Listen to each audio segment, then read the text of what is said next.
Parce que ce que tu es en train de me dire, c'est ce que j'ai enregistré, que tu vas me dire. J'ai coupé le micro, je suis allé faire l'audio pour garder. Comme ça, quand tu finis de parler, je vais te faire écouter ce que j'ai dit. Voici. C'est tout. Voilà ce que j'ai enregistré. Normalement, quand je suis allé en prison, je ne devais pas venir me plaindre que l'État m'a fait du mal. Pourtant, il y a des anguilles sous roche. Et ces anguilles sous roche, je ne pouvais pas les exposer. C'est pourquoi quand je suis sorti, comme les 9 millions de population ne savent pas que cette histoire s'est passée comme ça, j'ai préféré donner l'impression comme si j'ai été, et comme on appelle victime. L'État voulait me protéger, mais le milieu ne m'a pas protégé. C'est ça le problème. Le milieu ne m'a pas protégé. Je viens d'enregistrer cet audio avant même de t'écouter. Si tu n'as pas compris, je te le rejoue encore. Que normalement, quand je suis allé en prison, je ne devais pas venir me plaindre que l'État m'a fait du mal. Pourtant, il y a des anguilles sous roche. Et ces anguilles sous roche, je ne pouvais pas les exposer. C'est pourquoi quand je suis sorti, comme les 9 millions de population ne savent pas que cette histoire s'est passée comme ça, j'ai préféré donner l'impression comme si j'ai été, et comme on appelle victime. L'État voulait me protéger, mais le milieu ne m'a pas protégé. C'est ça le problème. Le milieu ne m'a pas protégé. Cet audio a été enregistré à 22h27 minutes. 22h27 minutes, c'est-à-dire tout à l'heure.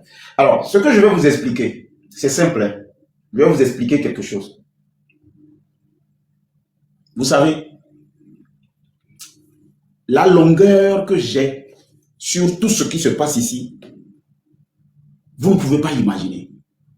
J'ai présenté un décor que tu as compris. Aujourd'hui, je réexplique le décor. Et tu dis que les gens sont confus. Et je te dis, j'ai compris.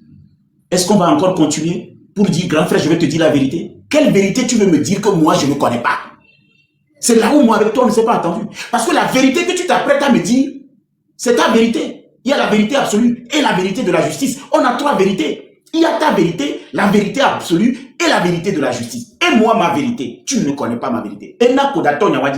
Je dis, pour ne pas faire une distraction, pour ne pas rester dans une histoire où nous sommes en train de dire quelque chose que je suis mieux placé pour t'expliquer pourquoi j'ai présenté la chose comme ça.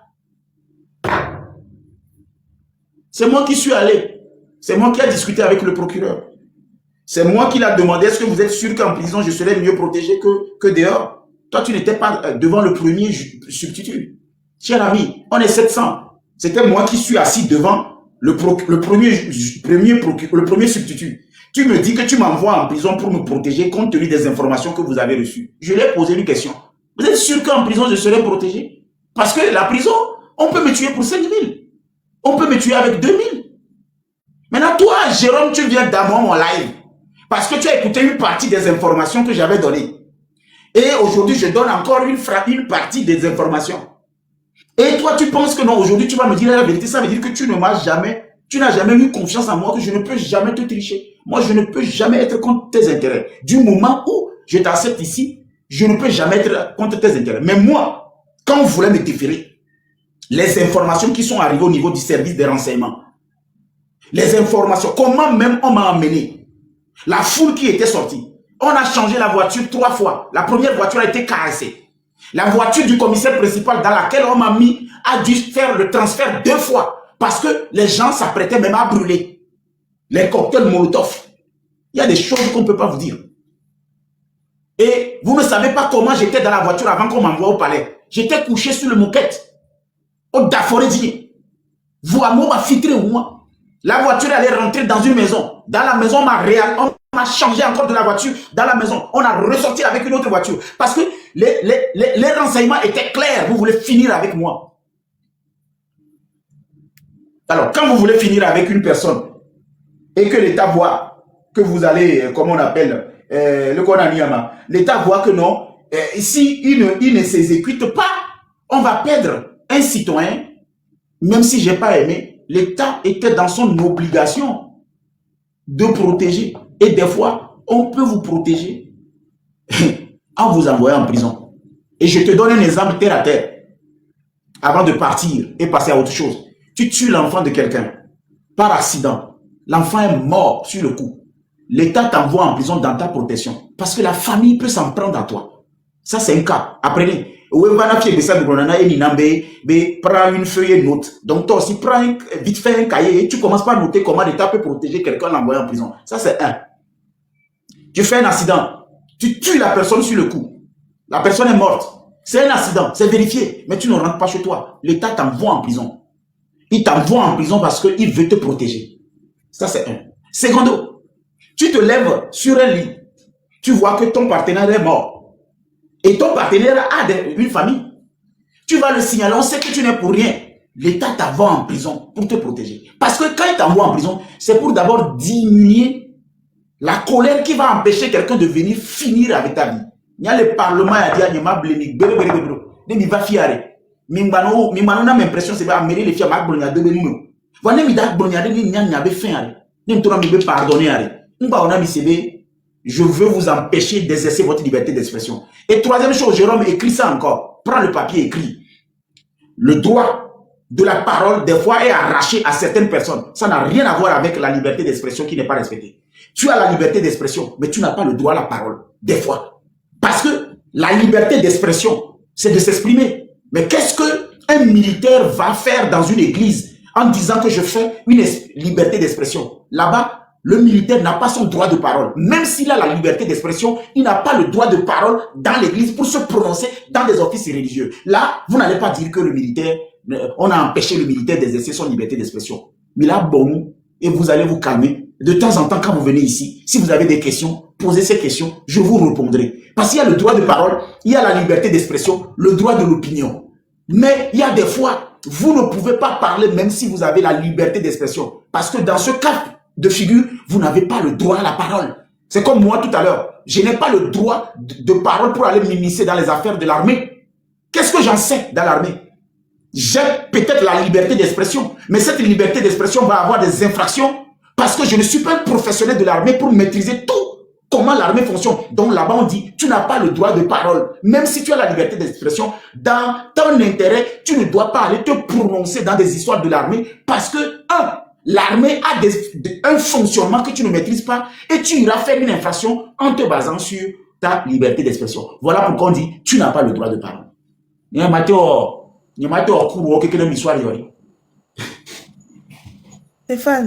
Stéphane, s'il te plaît. Stéphane, s'il te plaît. Omagema, là, il dorme sur Omagema. Je t'ai laissé un message, si tu pourras, à la fin du live, rectifier ça, s'il te plaît. D'accord, ok. Ok. Président, je peux intervenir une minute? Oui, Non, c'est moi qui devrais normalement parler. Titi Coco, juste une transition que j'aimerais faire pour Monsieur Eninam. Et par rapport au cas malheureux de Monsieur Papson, je veux plus citer ça.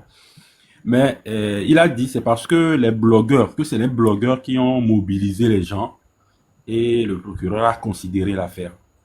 Aujourd'hui, les mêmes blogueurs, ils mobilisent, y compris Papson, ils mobilisent la population par rapport à ce qui ne va pas dans le pays. Les mêmes blogueurs parlent des dettes, des détournements, et le procureur ne dit mot. Le procureur ne réagit pas. C'est ça. Les débats comme ça, j'aime. Les débats comme ça, plutôt, c'est mieux. Non, écoutez, je vais vous dire quelque chose. Oui, je peux aller? Je peux aller? Il y a une en bas là. Je peux aller? Ok. Vous savez, ce que je vais dire peut peut-être ne pas plaire à mon frère Popson. Qu'est-ce qu'on dit souvent? On dit, quand il s'agit de la cause nationale, quand il s'agit de la cause nationale, la cause personnelle disparaît. Vous ne pouvez pas comparer la cause de Papson avec une cause nationale. Parce que Papson, c'est un individu, un citoyen togolais.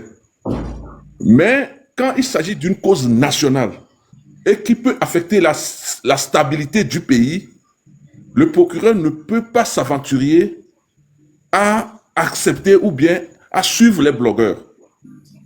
Parce que je pense qu'il faut faire les distinguos.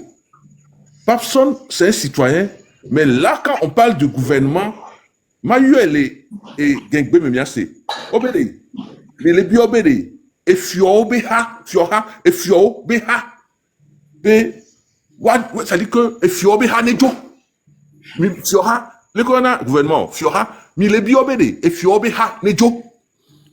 Et nous, que nous l'avons et Fiobeha, que nous avons et il est nommé procureur. Et Fiobeha, que nous avons et il est nommé procureur. Maintenant, vous dites que.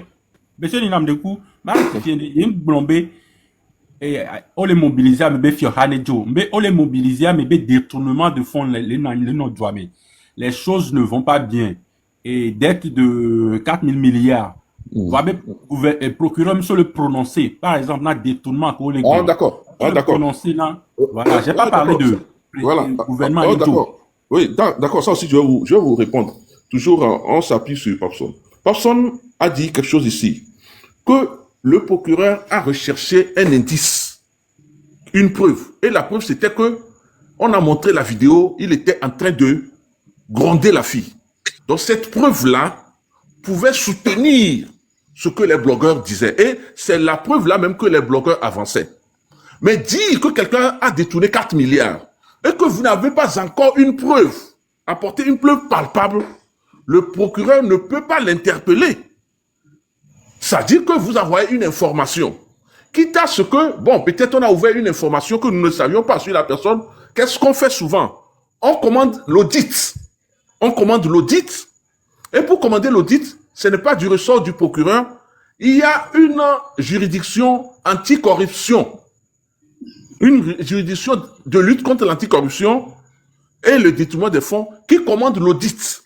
Et c'est cette juridiction-là qui remet les rapports de l'audit qui constitue maintenant une preuve et le procureur s'auto-saisit, il interpelle la personne. Mais dans le cas de Papson, les blogueurs avaient déjà la preuve de ce qu'ils disaient, qui était la vidéo qu'ils ont enregistrée. Mais ici, quand nous demandons, quand les gens disent qu'on a volé 4 000 milliards, on a volé tel milliard, il n'y a pas de preuve palpable, puisque la preuve va tenir de l'audit. Si en faisant sa déclaration, je reviens à Mme Niakade, si en faisant sa déclaration, Mme Niakade avait joint à sa déclaration l'audit qui a été fait dans cette structure, le procureur va se saisir de l'audit. Et c'est à partir de l'audit qu'on va interpeller le directeur en question. Merci. Monsieur Ninam, oui. Je vais encore être un peu plus précis. Dans l'affaire de Petrol Gates, il y avait eu un audit et on a parlé d'un détournement de 500 milliards. Oui. Ça, le procureur était là. Il y avait le rapport. Oui. Mais le procureur n'a rien dit. Après, M. Barra a dit, c'est pas ça on a demandé. Ok, c'est bon, je peux aller. Et en réalité, cette information de Petrol Gates, on a ouvert une information. Une information a été ouverte, si vous ne savez pas. Donc, on a même écouté les gens. On a demandé la contre-audit, puisque les personnes sur qui on a fait l'audit, ces personnes-là ont contesté l'audit. Et ces personnes étaient dans leur droit de demander contre-audit. Donc, le procureur ne pouvait pas à ce moment arrêter les gens, puisque Miwa audit Neva, vous avez fait l'audit, vous dites que à partir de l'audit-là, les gens ont détourné combien de milliards? Les gens disent non, que l'audit-là est erroné. Ce que vous citez là, ça n'a jamais été question. Que vous avez manigancé les choses dedans. Le procureur dit, ah bon, ok, donc moi-même, je commets l'audit, contre-audit. Et c'est le rapport de contre-audit maintenant qui a été amené au jugement. Et c'est sur cette base que le juge a délibéré. Est-ce que c'est clair? Ah, donc ça a été délibéré que c'était des accusations mensongères. Mais on a dit que Ferdinand a été amendé pour diffamation. S'il vous plaît, ne me parlez pas de Ferdinand. Ne me parlez pas de Ferdinand. Dans ce dossier. Dans cette histoire, donc ça veut dire que ce n'était pas vrai? Mais on a amendé Ferdinand pour diffamation.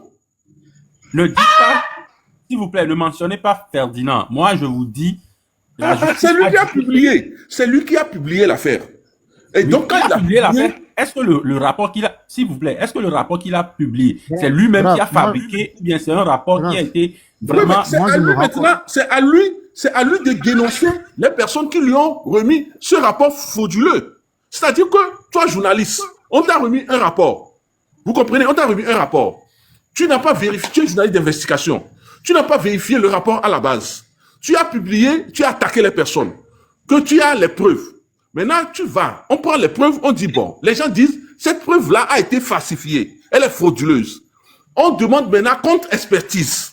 On commet un autre cabinet d'audit qui est allé faire l'audit et produire les preuves que le rapport que Ferdinand a donné, ce rapport souffre de manipulation. Et donc, on a condamné Ferdinand à des amendes. Allez-y, demandez. Et le jugement est là. Demandez à Ferdinand, vous direz que effectivement, on l'a condamné à des amendes. Qu'il soit d'accord ou pas, c'est ce que le tribunal a dit. Monsieur Nina, motion. Vous savez quoi? Moi, je me rends compte déjà ce soir que, et déjà avec la manière dont le président vient de réagir, sans avoir maintenant me laisser aller au bout de mes idées, que dans cette plateforme, dans ce pays, tout ce qu'on est en train de faire, c'est juste une image. Parce que moi, je suis un jeune homme vraiment qui aime M. Papson et qui le suit très pertinemment. Maintenant.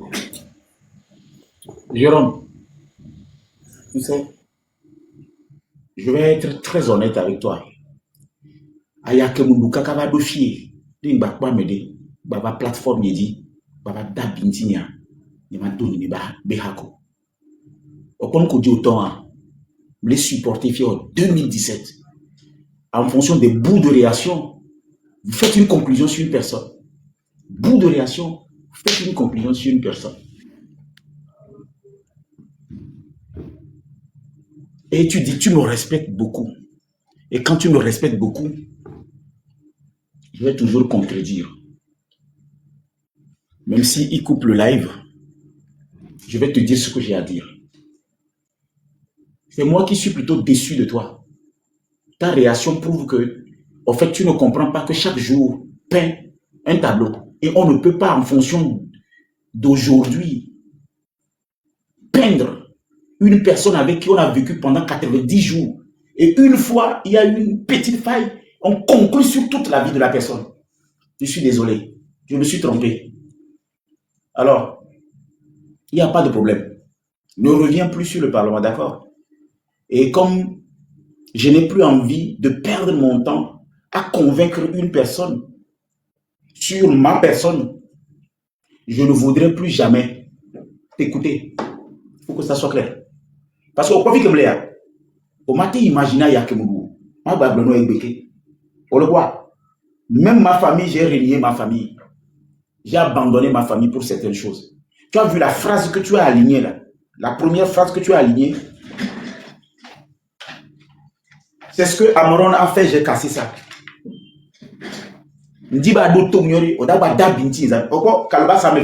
C'était 2 calebasses. Amron a dit, vu la façon que j'ai réagi, cela donne et confirme que c'est moi qui l'a fait arrêter. J'ai pris les 2 calebasses le jour-là, je l'ai cassé. Et j'ai dit, personne ne viendra plus ici, sur ma plateforme, me donner l'impression que je suis quelque chose que je ne suis pas. Je te descends, je te mets dans ton coin, je te casse et je ne te parlerai pas. Parce que on ne définit pas l'homme en fonction de sa réaction d'une journée. Si tu as pu oublier les 90 jours ou les 7 jours que nous avons fait ici et tenir compte de 5 secondes pour me calculer, ne viens plus jamais ici. Merci. Bravo, mais continue, mes amis. Ah, ok. Monsieur le directeur.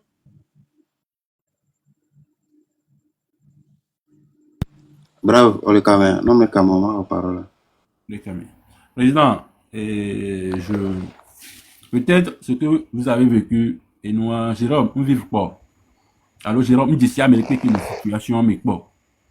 Donc, il a notre très, très, très difficile, ne babé à comprendre. Et là, il aime vivre situation encore. Il décide de vivre situation encore. Et là, non littéraire, mais il y a un second même. Cette histoire même, c'est une histoire du passé. J'aurais aimé même qu'on n'en parle plus. Et là, qu'il y a mon intervention, mon transition, d'où les fous, mais peut-être il y a des dîners qui va trouver une bonne domaine. Je ne dis pas que mais je vais demander pardon pour lui. Et ça, à mes grands homini, et on a eu de différentes éducations. Émile toi, Amélie nous là-bas, ils n'ont pas Mais on doit faire l'effort de surpasser cela.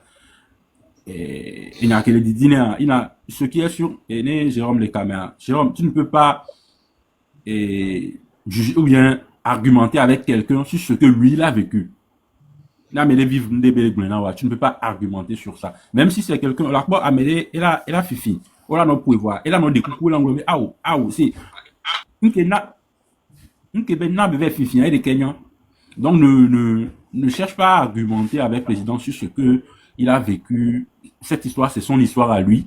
Et il est libre de raconter ça comme il veut.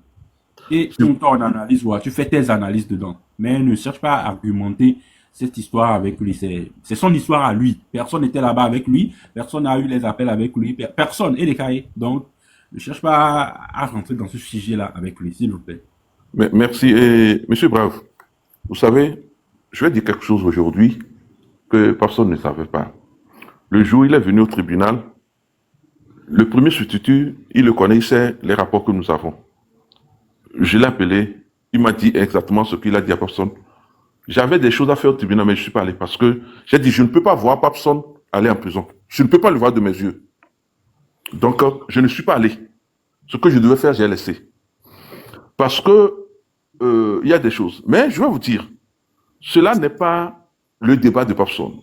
Je vous rappelle vous-même, l'autre fois, Jérôme était en train de parler. Vous lui avez dit, Jérôme, tais-toi, ne va pas se... Il a refusé. C'est quelqu'un qui n'aime pas qu'on lui dise de ne pas faire. Et c'est mauvais. Parce que quand tu es dans la communauté, je vais vous dire quelque chose.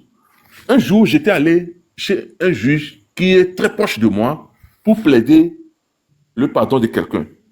Quand on a commencé à discuter, le juge a entamé, il a vu que la personne était prête à pardonner déjà. Quand j'ai voulu parler, le juge m'a dit, ne parle plus. Parce qu'il a estimé ce que je vais dire peut gâter l'affaire. Il a dit, ne parle plus. Et je me suis tué, il a dit, même d'ailleurs, sortez-vous tous. Et je vais m'entretenir à deux avec la... Et le jour-là, quand la personne est sortie, il dit, ok, je vous accorde le pardon. Après, il m'a dit, Monsieur Agba, je te connais. Si tu avais parlé, tu vas commencer à parler le droit, le gars là va s'énerver. Parce que pour le moment, c'est le gars qui est victime. Ce que nous disons là, c'est pas personne qui est victime.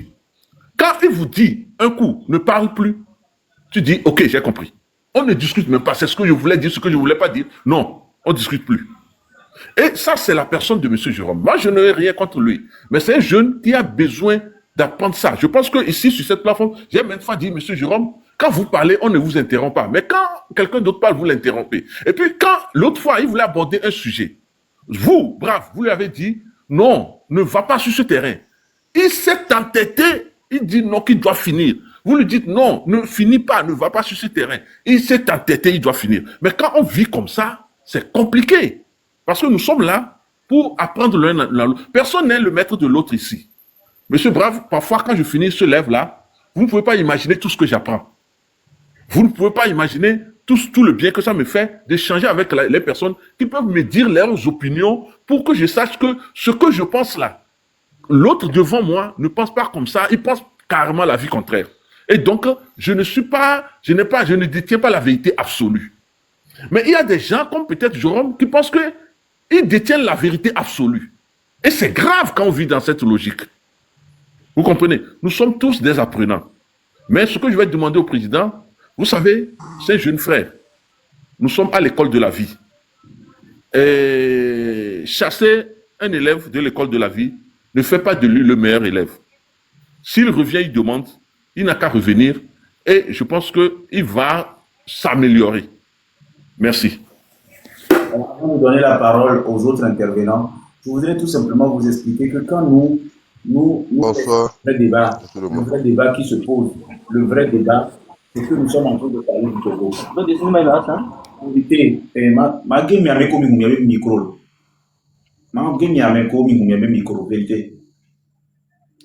En fait, je ne sais pas pourquoi à chaque fois quand on parle du Togo, il faudrait qu'on ramène l'histoire du Togo sur une personne. Nous qui vivons les Jérôme Tififiare. Brave a ramené le sujet sur un terrain où on parle de tête. Et on parlait d'une histoire où Ferdinand a été condamné pour dédommagement. Donc si tout ça n'est pas important, et que lui revient sur moi, ma personne, pour venir tirer une conclusion. Elinam, je te le dis, tu es mon oncle. Je ne le recevrai plus sur mon parlement. Je voudrais te regarder dans les yeux. J'en ai fait. Ce n'est pas le premier jeune. Ils sont beaucoup comme ça, avec qui j'ai rompu. Je suis catégorique. Il a sa vie à lui, il ne me nourrit pas, je ne le nourris pas. Ce n'est pas un élève. Parce que moi, je ne traite pas avec les élèves ici, je traite avec des collaborateurs. Si les collaborateurs ne nous respectent pas et ils n'arrivent pas à démissionner, moi, je passe ma route. D'abord, ça ne va rien le faire, ça ne le nourrit pas. Donc, il a sa vie. Mais je n'ai pas envie de voir une personne qui ramène un sujet d'État à ma personne. C'est ça qui m'énerve. On est en train de parler d'un État, un pays. Quelqu'un me met devant, boum, comme ça. Comme si moi, je suis plus important que l'affaire du pays. Je ne voudrais plus ça. D'accord? Donc, ne me dis pas, et comment on appelle, ne me dis pas, et le connaît de s'il revient. Non, non, non, non. Ce n'est pas une histoire de s'il revient. Le problème, c'est que je voudrais donner une chance à ce Parlement de ne pas recevoir des jeunes qui concluent à chaque fois parce qu'il y a quelque chose qui n'a pas été bien. Ça, ce n'est plus le Parlement. On commence pas à faire le désordre. Parce que sur un Parlement, on ne peut pas être en train de parler de poule. Quelqu'un va venir être en train de défendre une poule en le présentant comme un mouton ou un bœuf. Et puis moi, je vais me mettre à me taire à lui dire, bon, ok, on est sur le Parlement. Là, c'est une insulte à notre intelligence. Nous étions en train de parler de on a dédommagé. Ferdinand a été condamné pour dédommager. Il prend la parole, il continue sur ce sujet. Parce que ça m'intéresse plus que moi, ce que moi j'ai vécu dans ma petite personne. Ne changez pas le débat.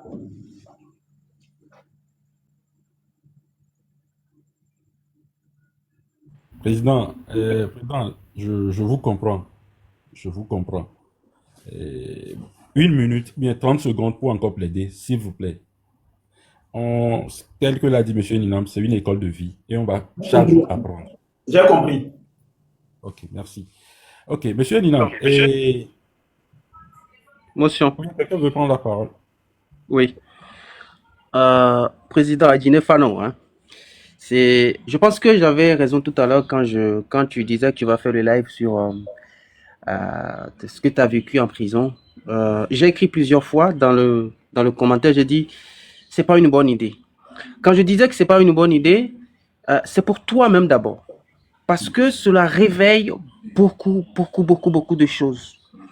Raison pour laquelle j'ai insisté 2 fois déjà, j'ai dit non, c'est pas une bonne idée, c'est pas le bon moment. Voilà.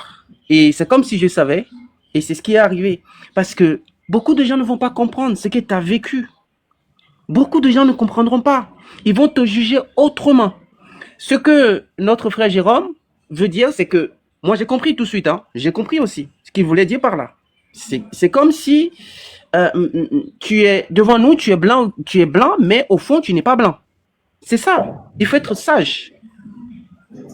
C'est comme si on est sur un panel qui nous piège. C'est ça en fait. C'est ce que Jérôme veut dire.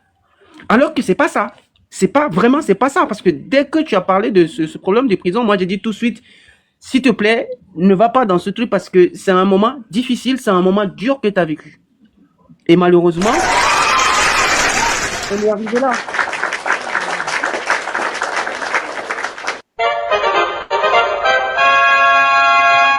Donc voilà, il faut qu'on se concentre sur beaucoup plus sur l'actualité sociopolitique de notre pays, comment faire pour que les choses avancent, que de se centrer, que de réveiller les vieux démons et tout, tu vois, c'est pas... Non, c'est pas bon.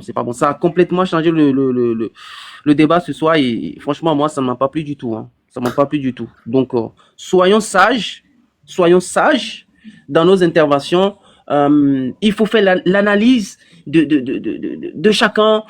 Voilà, il faut pas tirer des conclusions tout de suite sans savoir. Voilà, c'est très délicat quand vous vivez en société, quand vous êtes en train de faire un débat. Si tu fais pas attention, tu vas être complètement en hors sujet, tu vas déraper, et c'est ce qui s'est passé ce soir. Et j'aimerais que voilà, qu'on se concentre sur beaucoup plus sur l'actualité qui prévaut actuellement que d'aller dans ce sens-là.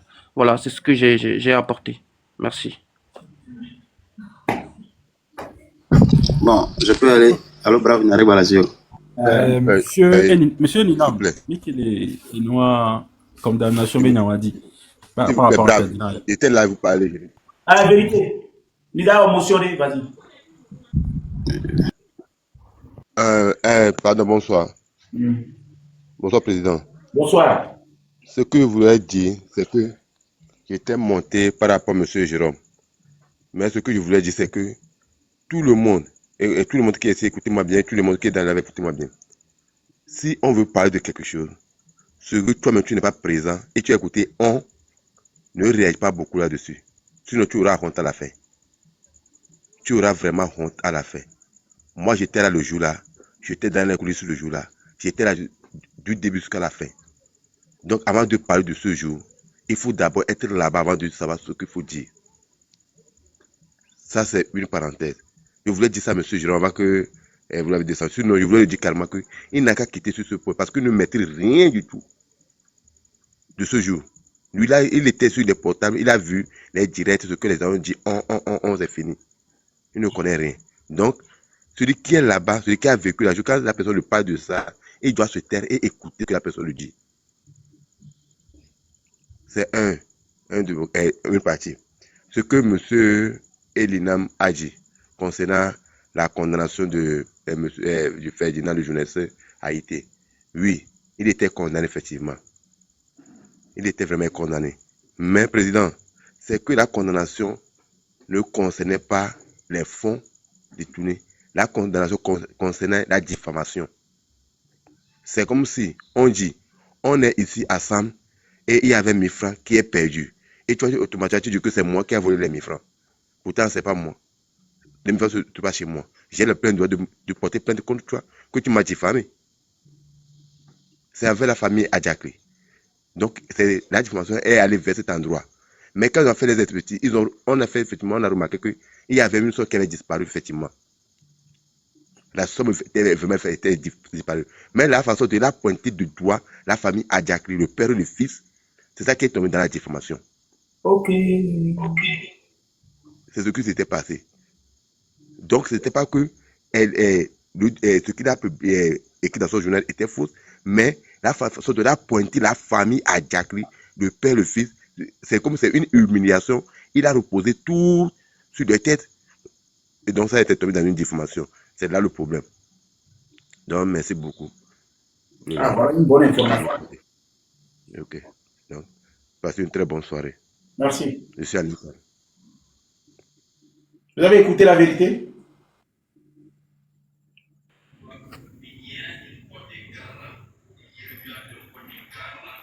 Ok. Et je pense que Monsieur La Vérité connaît le dossier. C'est vrai. Comme je l'avais dit, il y a eu condamnation de Monsieur Ferdinand. Mais il y a eu quand même l'audit que le procureur avait demandé avant de renvoyer tout le monde en jugement. Et c'est là qu'on a condamné. Sauf que, au fait, dans l'audit, comme il le dit, dans l'audit qui a été, c'est-à-dire dans le rapport que M. Ferdinand avait envoyé, M. Ferdinand avait indexé les gens.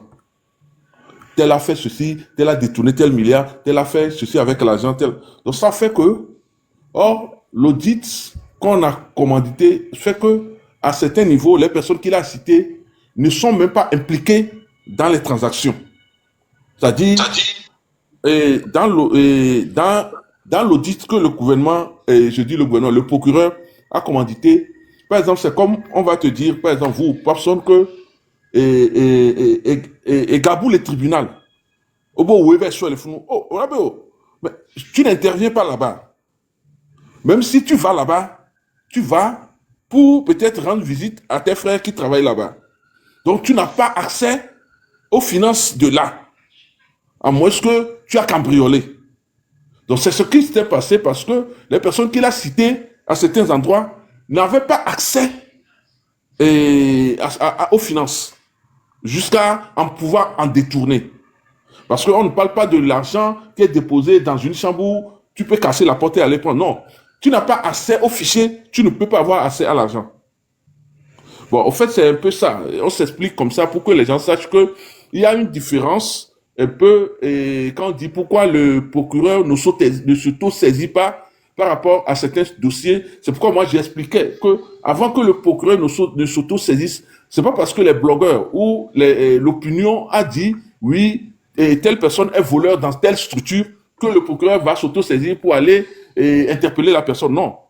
À la limite, il y a une juridiction qui s'occupe de ça. C'est j'ai oublié le nom. Il y a une juridiction de lutte contre la corruption qui est mise en place. C'est une juridiction indépendante même, qui peut maintenant demander l'audit. Et c'est après audit que le procureur est saisi. Ok. Merci. Ok. Nous allons prendre Wanda qui voulait réagir.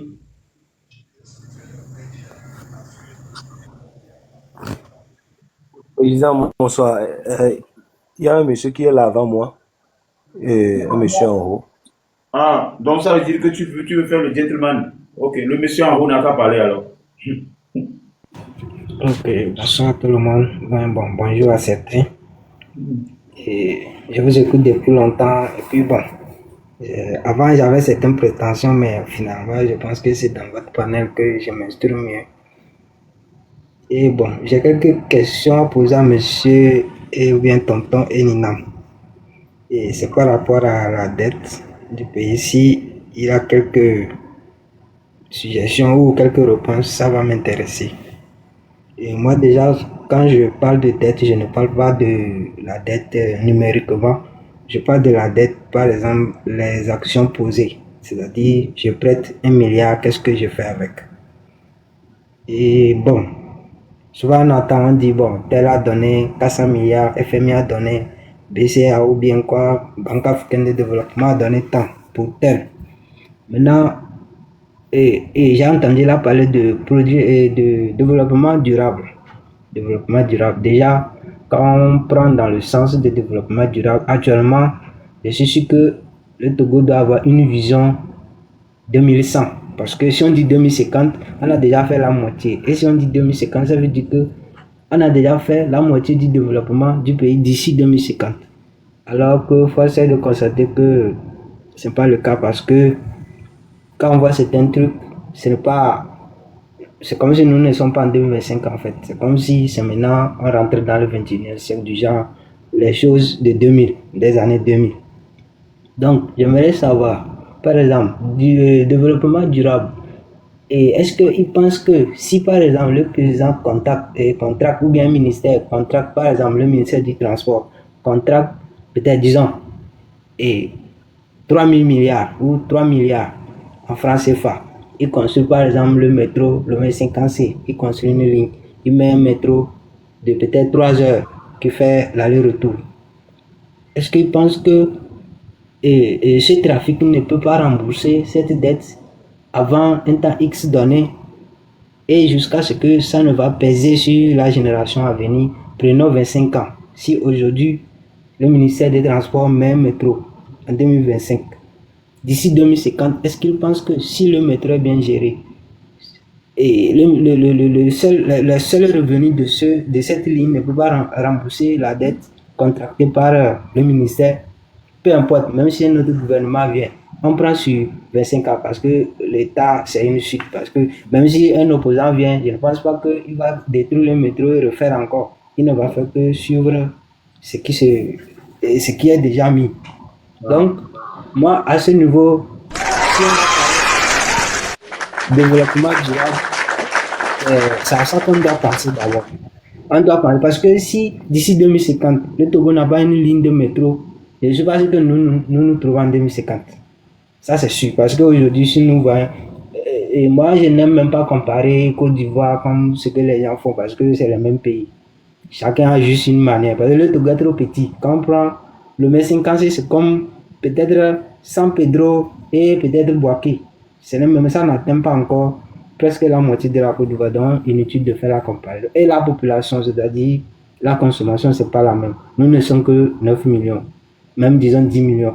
Alors que à la Côte d'Ivoire, on va faire x3, x4. Donc, et le pouvoir d'achat ne peut pas être le même. Ça fait 1. Donc, moi, surtout au niveau du développement, je pense que si, et je vois que sur votre panel, vraiment, au début, les gens, chacun a son jugement, mais je pense que c'est ici que chacun arrive à s'exprimer. Donc, moi, ce que je profite pour dire, bon, ma question reste posée. S'il peut me répondre, par exemple, moi, j'ai juste pris le métro, parce que moi, chaque temps quand je réfléchis, c'est ce qui me vient en tête. Parce que si on met une ligne, Lomé 5C, ça va desservir non seulement le Togo, et tous les Sahel. Ouais, mais monsieur, j'ai bien compris votre question. On ne va pas se perdre le temps. Oui. D'abord, c'est une idée, c'est une bonne idée, et c'est une idée qui a déjà traversé le président. Et je pense que nous avons souvenance. Mais au même moment, il y a ce que nous appelons des analyses du travail ou des enquêtes à faire sur la rentabilité de ce truc-là, ce métro. D'abord, souvent, on cherche à savoir le trafic, l'importance du trafic au Togo. C'est-à-dire, on met le métro. Est-ce que le trafic est assez important au Togo, comme vous dites en Côte d'Ivoire? Et combien de personnes, laissez les moments peut-être précis où les gens vont au nord. Et combien de personnes voyagent? Ça, c'est un. Secondo, il y a des bus aujourd'hui, il y a combien de compagnies? Et c'est toutes ces compagnies-là, ils engagent le facteur humain. Ils engagent des gens, ils leur payent et tout ça, ça dit qu'il y a tout ça dedans. Et maintenant, si on fait tous ces calculs, on se demande, vous donnez 25 ans, mais on va vous dire, est-ce que ce que nous allons dépenser, forcément, donnez-moi une minute, je vous en prie, je vais soulever quelque chose. Une minute.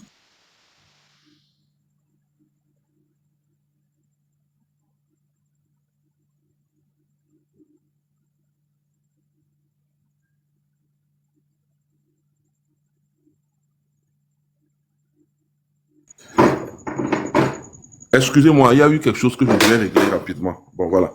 Donc, c'est des calculs. Sinon, c'est une bonne idée. Et l'idée n'a pas échappé au président. Sauf que je pense que s'il y a eu un recul par rapport à l'idée, c'est que les calculs, pour le moment, ne donnent pas favorable à la mise en place d'un métro. Mais je pense qu'ils vont continuer par approfondir. Parce que quand ils vont créer, il va falloir que, justement, l'État puisse subventionner pour que le prix, combien les gens vont prendre le métro, ça aussi, il faut voir. Et combien de Togolais seront prêts à débourser cet argent. Donc, c'est tout un facteur, qu'est-ce que je veux dire, d'enquête qu'il faut faire pour que accepter. C'est comme si vous pouvez avoir, par exemple, les ressources minières. Et quand vous dites, vous allez débloquer telle somme pour extraire.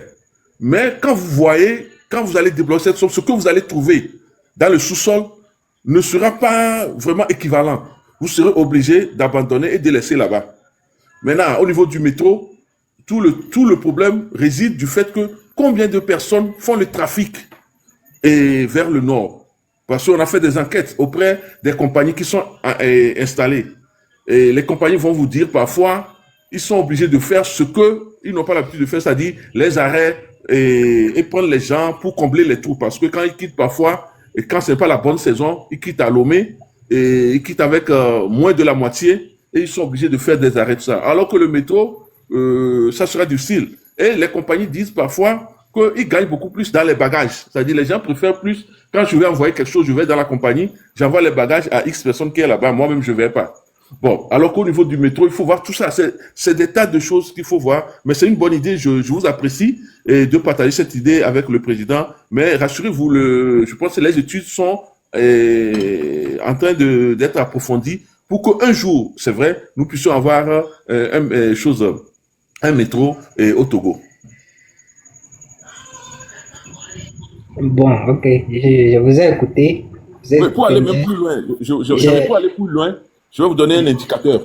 Le Togo est allé même discuter, si ce n'était pas à cause du problème de terrorisme là, le Togo avait discuté avec le Burkina pour que si le métro quitte le Togo, que le métro atteigne directement le Burkina, pourquoi pas Ouaga. Cela permettra d'accroître le trafic. Malheureusement, bon, avec le problème de terrorisme, tout ça, et ça a freiné un peu l'élan des discussions. Je pense que c'est ce qui devait amener à ce que les deux pays se mettent ensemble et créent cette ligne-là, cette ligne ferroviaire qui va maintenant quitter Lomé jusqu'à Ouaga. Et donc, cela permettra justement que, bon, le trafic sera important. Parce qu'il y a beaucoup de gens qui vont à Ouaga pour faire les affaires et ça va faciliter les affaires entre les deux pays. Malheureusement, le problème de terrorisme est venu mettre un coup de frein à ce projet. Mais je pense que ça va redémarrer. Bon, ok. Donc, je disais que, vu qu'on est en train de partir du point du développement durable, c'est-à-dire que ce sont des projets à long terme, aujourd'hui, vous ne pouvez pas nous dire que l'étude faite sur la population ou sur la capacité de la population à y passer est faible. Alors que c'est une provision. Je ne pense pas que si on commence par exemple en 2025 la construction, en 2030, ce sera tout fini, le mai 50C, et puis voir notre relief. Ce sera beaucoup de travaux. C'est pourquoi je parle d'ici 2050. Si, par exemple, un projet de train ou de métro n'est pas lancé, ça veut dire qu'on est très derrière. Parce que si on lance, disons qu'on lance ce projet 2025, le président lance ça comme les travaux début janvier 2026. Vous êtes sûr que jusqu'à 2030, la route sera livrée avec tout fini et on voit notre relief. Donc, tout ça, c'est en fonction de ça. Si il faut programmer un truc, par exemple, quand on parle de vision 2050, c'est que ce sont des projets à long terme. Jusqu'alors, on ne parle même pas de l'autoroute. Parce que si on met un train, je pense que ça va un peu alléger la route déjà qui n'est pas praticable.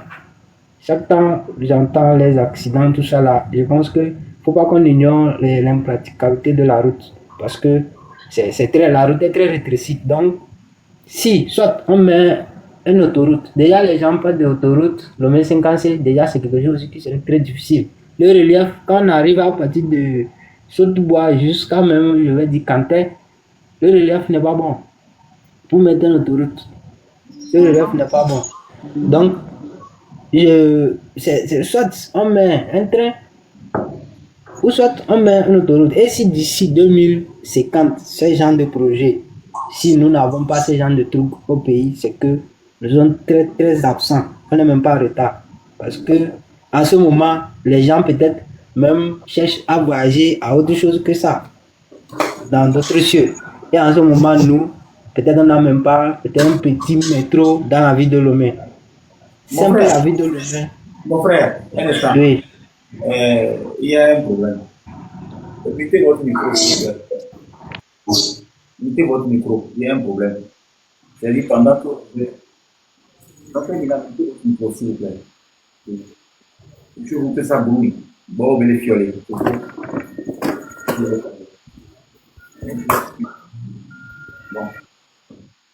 Voilà, merci.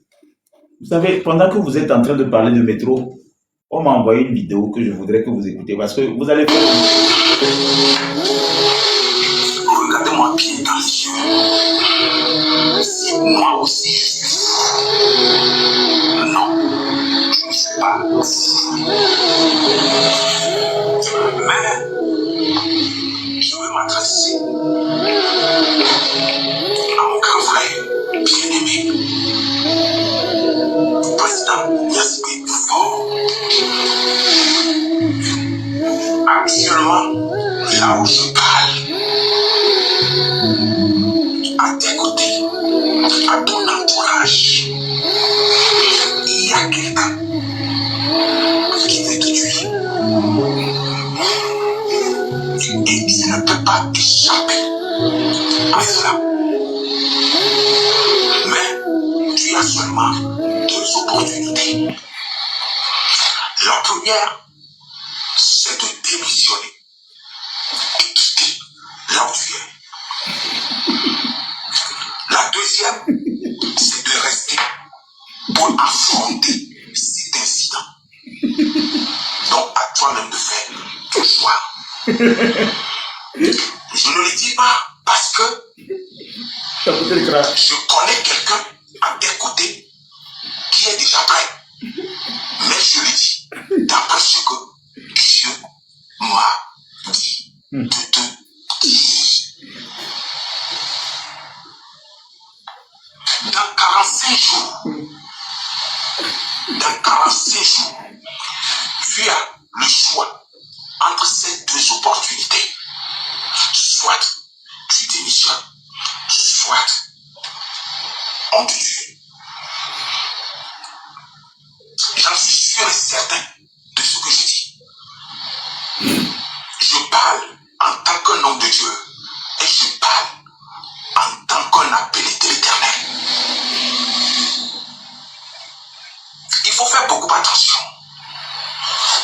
aucun sang ne sera versé dans mon pays. Personne ne sera tué. Même ceux qui vont te défendre vont te laisser. Et pourquoi? Dieu a écouté le cri de mon pays, le Togo. Je vous résume, hein. Parce que pendant que vous êtes en train de réfléchir sur le métro, désenclaver, faire gagner l'argent et tout, tapotez l'écran, partagez le live, on m'envoie une vidéo où il y a une prophétie. Bon, il faut placer la prophétie dans son contexte. On dit qu'il y a quelqu'un il y a quelqu'un autour du président de la République qui va le tuer. C'est-à-dire, lui, il dit que votre métro, il n'y aura pas le président fort. C'est-à-dire, ce n'est pas lui. Donc, dans ce métro, lui, il dit que 45 jours, que vous ne le voulez pas, le président de la République, il a 45 jours. Soit il démissionne pour que la personne qui est autour de lui... Je n'arrive pas à me contrôler.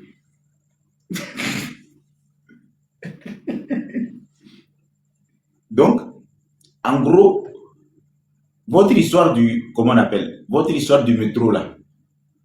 Laissez-moi tomber l'histoire du métro. C'est-à-dire, il y a 45 jours, on nous a... Mais taguez-moi, le prophète s'efface. Voilà, faut le taguer. Parce que la prophétie là, c'est la nuit ou le jour il a eu, c'est-à-dire à quel moment Dieu est venu. Il faudrait que je discute avec le prophète s'efface. Donc vous écrivez en commentaire, viens, prophète, viens, prophète, confirme-nous. C'est-à-dire en commentaire vous écrivez, viens, prophète. Et d'autres n'ont qu'à écrire, confirme-nous. Parce que ça veut dire que actuellement, à l'heure où nous sommes en train de parler, il n'y a plus, mais les gens ne doivent plus sortir. Vous ne devez plus manifester, hein. C'est-à-dire 45 jours, c'est bien écrit. C'est-à-dire on n'a qu'à à se taire. On reste là-bas. On dit, viens, prophète, confirme-nous. Écrivez. Viens, confirme-nous. Donc le débat est relancé parce qu'il y a une prophétie qui est sortie. Voilà, la personne que je voudrais bien attendre d'abord, c'est... Qu'est-ce que vous pensez de cette prophétie, Monsieur Wanda? On commence par Wanda. Bonsoir, Président. Président, bonsoir. Pour juste un peu rire, je pense que la personne qui est proche, c'est Monsieur Ninam. Selon la prophétie, la personne qui est proche, c'est Monsieur Ninam.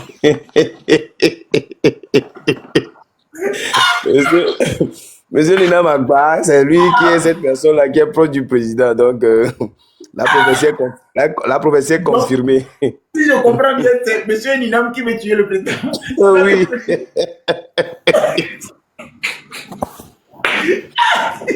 Je pense que le prophète a bien vu.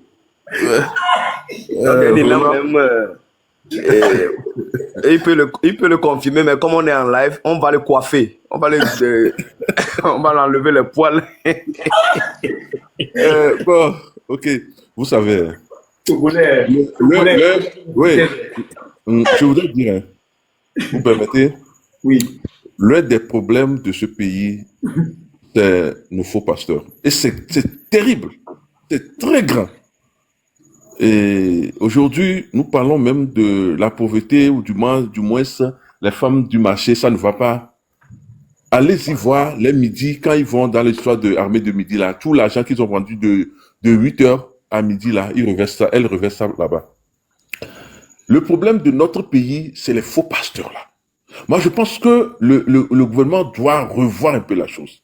Et quand on me parle d'un certain Cephas Antonio, il a tellement de casseroles que si je commence par les énumérer, je pense que ça va faire tellement de bruit sur cette plateforme-là. Non, les casseroles comment? Je n'ai pas compris. Il a des casseroles? Tellement de casseroles. Il traîne tellement de casseroles que si je dois les énumérer, ça va faire un tel bruit que ça va rendre les gens sourds.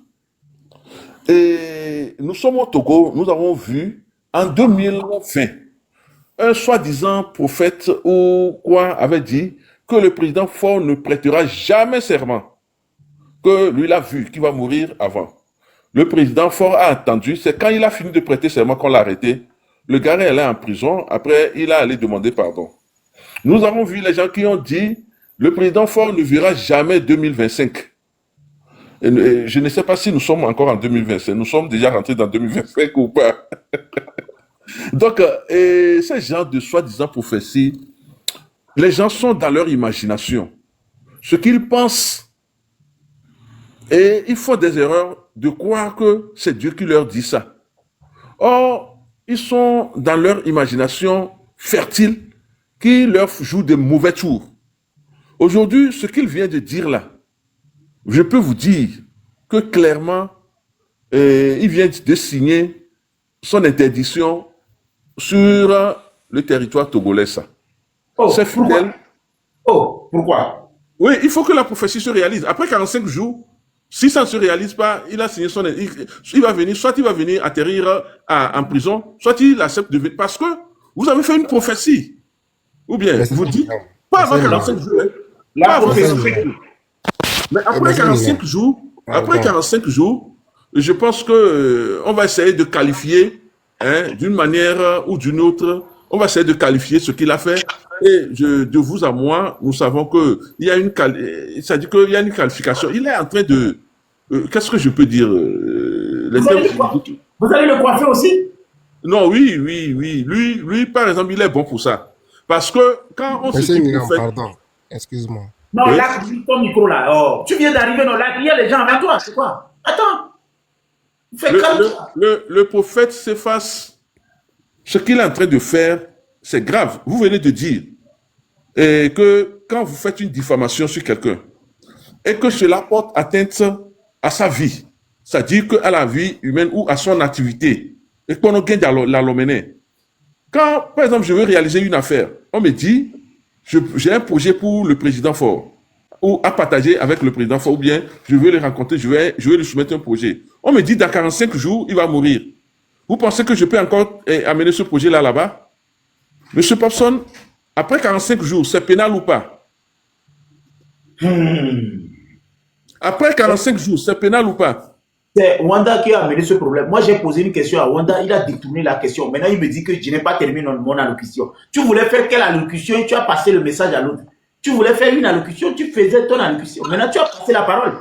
Non, j'ai juste taquiné M. Ninam, je l'ai juste taquiné, et bon. Donc, moi, je pense... Il n'a pas compris. Lui pensait que tu lui as donné la parole. Il n'a pas compris. Donc, si tu veux reprendre ta parole, parce que c'est à toi que j'avais donné la parole avant que tu l'as appelé. Donc, lui, il pensait que, oui, voilà. Moi, j'aimerais au fait revenir sur le fait que, concernant mon pays, j'oublie cet aspect de prophétie. Je veux revenir sur les faits, les choses factuelles par rapport au détournement de fonds, les sommes faramineuses que nous avions entendues, la dette parlant que nous avions vu que notre pays est endetté, les résultats que nous avions vu que c'est du néant. Et aujourd'hui, je voulais même montrer une vidéo nous l'avions tous vu de la France 24 réalisée à CHU de Lomé concernant la manière dont nos mamans en font toujours à l'hôpital. Et le président, son excellence Faure Gnassingbé. Non mais écoute, Wanda, toi, tu veux parler de quelqu'un qu'on dit qu'il va mourir dans 45 jours. Maintenant, tu veux parler de qui maintenant? On dit qu'il va mourir. Non, moi, je ne vais pas faire un procès pour quelqu'un que je ne vais pas voir dans 45 jours. C'est bien écrit. Il y a une prophétie qui dit que la personne mourra dans 45 jours. Soit tu te prononces sur cette prophétie, tu me dis c'est bidon, on se prononce sur ce qu'on va réclamer à la personne. Oui, M. Thompson. Le problème, c'est que je comprends. On a dit si il laisse le pouvoir, il va rester en vie. Dans les 45 jours, la prophétie dit que s'il peut vivre, soit il va mourir, soit il démissionne. Donc, dans ces 45 jours, avant qu'il ne démissionne, il peut encore réparer certaines choses. C'est sur ce point, moi, je suis en train de venir. Voilà. Donc, dans ces 45 jours, avant qu'il ne quitte le Togo, ou bien qu'il ne meure, ou bien qu'il ne démissionne, j'aimerais qu'il puisse, le président, son excellent Gnassingbé, doit savoir qu'il a échoué dans plusieurs domaines, à savoir l'éducation, à savoir la santé, Et aujourd'hui, si le peuple aujourd'hui commence par à sortir, le peuple togolais s'est sorti de ce mutisme-là depuis 2017, il n'y a plus de manifestations, c'est parce que chaque fois que on le pour les vider, il y a un levé de diakaka ne devait pas titia, ne devait pas to à pas de doigt, à pas que devait pas doigt, ou là c'est encore le tout. Donc aujourd'hui, tout ce que moi je vais faire comprendre aujourd'hui, même ceux qui défendent ce régime doivent comprendre que dans 20 ans de gouvernance de notre président, son excellence, il n'a rien foutu. Dans 20 ans de gouvernance, on a vu les preuves qui sont la corruption, qui sont la gabégie. Dans 20 ans de gouvernance, l'octroi des marchés publics, c'est de la pure corruption. Donc aujourd'hui, nous, tout ce que nous demandons, c'est que le président a démontré sa capacité, la capacité de gouvernance. Et je le dis, pas besoin, on touche le fond, on l'a déclenché facilement, quoi. On le président avant. Et encore le si, République comme la sortie, on t'appelle déjà président. Donc, quand on t'appelle déjà président, pourquoi ne pas dire président de la République? Il n'y a pas d'emploi dans ce pays. Quand les gens me disent que le président a créé de l'emploi, mais quel genre d'emploi?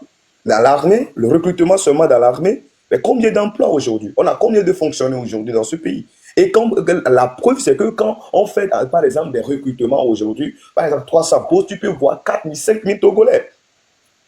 Donc, nous devons comprendre aujourd'hui que le président a fait ce qu'il peut, mais il doit comprendre que sa capacité de gouvernance est limitée aujourd'hui. Donc, Papson aussi peut devenir président, mais M. Ninam aussi peut devenir président. Les gens aussi, il y a plusieurs Togolais aujourd'hui qui peuvent gouverner ce pays. Même au sein de l'IDI, il y a d'autres personnes qui peuvent faire valoir leur capacité. Alors, ce que le peuple demande aujourd'hui, d'abord, en quittant quittant un régime pour un autre régime, c'est la violation de la constitution togolaise. Donc, tout cela, nous l'avions avalé comme des pilules parce qu'aujourd'hui, le régime est fondé sur la peur. Parce que nous, on l'a l'autre. Je ne sais pas mais il faudrait que le président sache que, à un moment donné, lorsque tu fais preuve de capacité, tu es limité à un moment donné. Et on m'a gâté au-delà de ta capacité.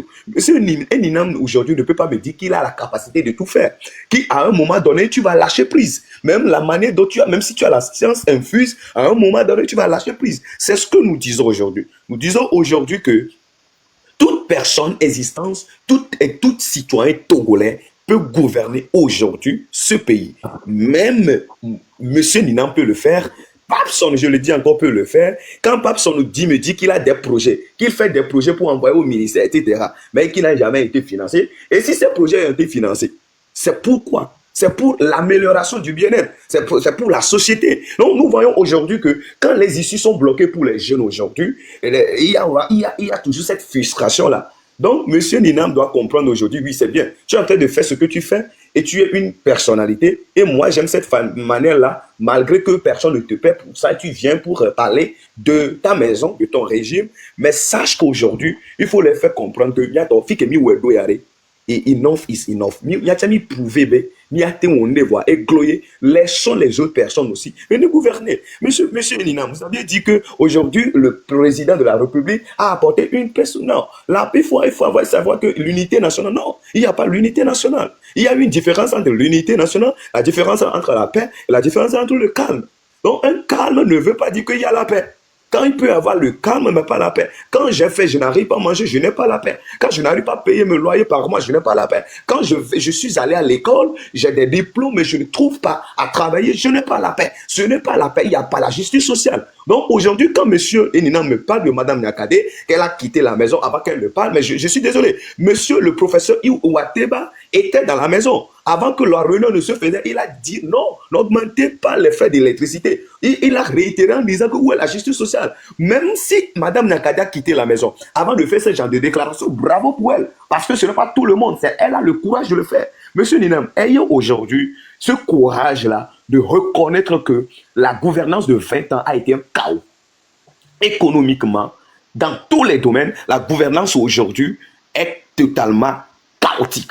Il n'y a pas de centre hospitalier, il n'y a pas de la justice sociale, il n'y a pas de l'éducation. Et vous parlez du rapport de M. Ferdinand qui est faux. Et je vais vous dire, le rapport de l'IGE et le rapport de l'ITIE, C'est qui sont les c'est le président même qui demande à ces personnes de faire ce genre de rapport. Mais qu'est-ce que le procureur a fait? Non.